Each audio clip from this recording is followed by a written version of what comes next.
Project is supported by PICO. Support for WHYY comes from the Philadelphia Orchestra. The new season begins September 26th when Yannick Nézet-Séguin conducts a program of fire and passion, including Tchaikovsky's Romeo and Juliet, the premiere of Terence Blanchard's orchestral suite from his opera Fire Shut Up in My Bones, and the rapturous Bruch Violin Concerto featuring acclaimed violinist Maria Dueñas. Tickets at philorc.org. Fresh Air, I'm Tanya Mosley, and my guest is Demi Moore. She stars in the new body horror film, The Substance, directed by Coralie Fargo. In it, Moore stars as Elizabeth Sparkle, an aging actress who loses her job hosting a workout show because her boss thinks she's too old and not hot enough. She discovers a way to get her job back by taking a mysterious substance called The Substance, which creates a younger version of herself, named Sue, played by Margaret Qualley. I want to talk a little bit about your career. When did it become clear to you that you wanted to act? I think I made a real conscious decision after spending time with the young actress Nastasia Kinski, where we were, two teenagers living in an apartment building, both with our single mothers, and I was so taken, not just with her external beauty, but she had this embodied, comfortable way. I didn't know what it was. I'm 15 years old. Whatever it was she had, I just wanted it. And so she was pursuing being an actor.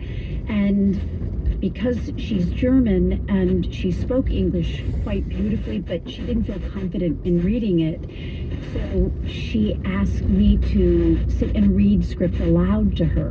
Wow. And so as we did that, combined with this feeling of how do I get what she had, what this thing was within her that exuded. And she then left to go back to Europe to make the film Tess with Roman Polanski, and I just made a decision. I had no idea how it worked, what to do.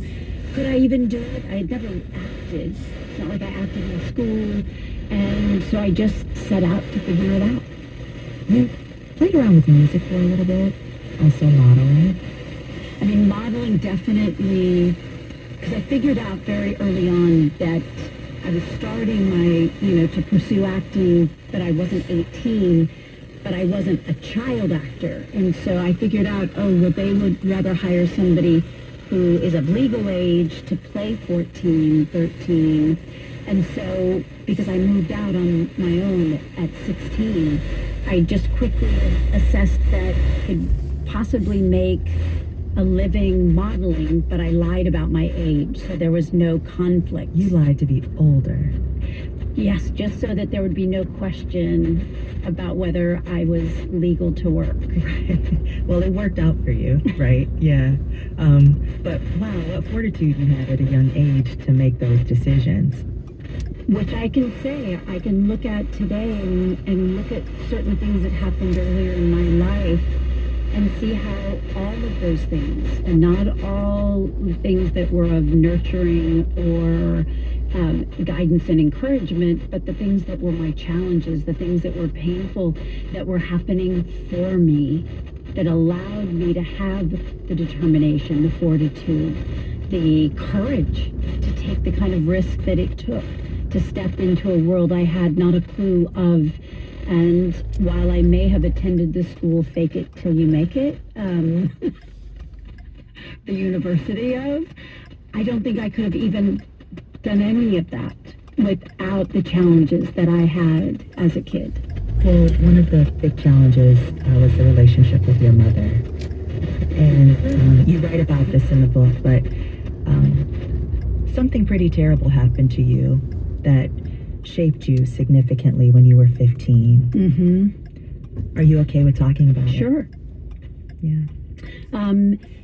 It was an encounter with a man. I was 15,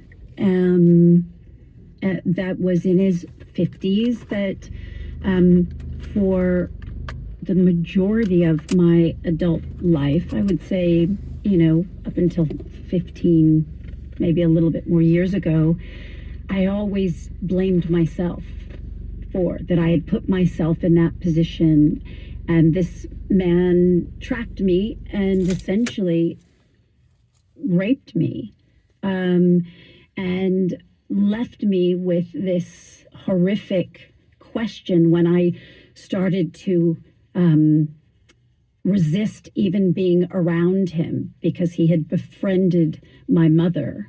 And that essential question, when he was being even more hateful, was, how does it feel to be whored by your mother for $500? Because you felt like your mom knew what his intentions were and essentially sold you to him.